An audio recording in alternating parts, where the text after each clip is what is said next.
So sa kanta natin na More Like Jesus, kailangan natin itanong sa sarili natin kung araw-araw ba tayo ay masaging katulad ng Panginoon. Especially ngayong love month, pinapakita ba natin ang pagmamahal ng Panginoon sa ibang tao?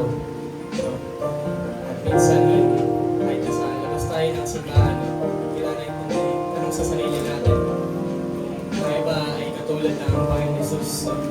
Sa church tayo, kada linggo. Lagi tayo nag-ministry kada linggo. Pero paglabas natin sa simbahan, parang wala na yung pagiging Kristiyano. So, tanong ko lang, nagsing tanong lang sa kanta natin, sa labas pa ng simbahan, mas nare-represent pa natin ang pagmamahal ng Panginoon sa ibang tao.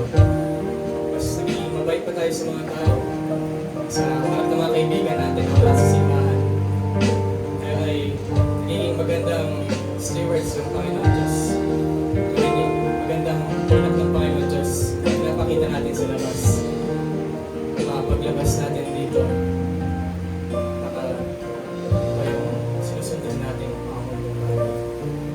Kaya isundaling manalangin. Panginoon Diyos, salamat sa araw na binigay sa amin at salamat sa tipon-tipon namin dito sa event ng Full Love. At Panginoon, manalangin po ngayon ay sa oras ito na sa kanta po namin kita ng More Like Jesus. Kami ay ma-apply kami na sinasabi sa kanta ng Lord. At kami ay maging mas katulad mo na mas ipakita ang mahal mo sa ibang tao. Mas ikaw ang mataas kaysa sa sarili namin.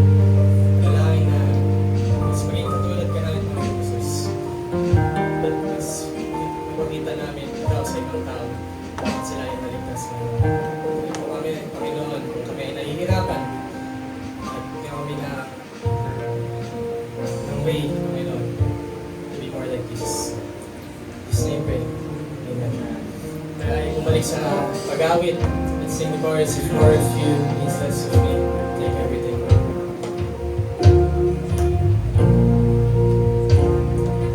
Ready? Sing. If more of you means less of me, take everything. Take everything.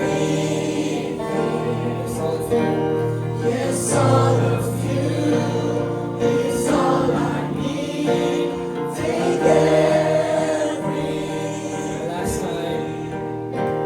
If more of you is less of me, take everything. Take everything. All of you is all I need. Yes, all of you is all I need. Take everything. Take everything. Yan ang Panginoon Diyos. And sa pinawitin natin, let's sing Golden.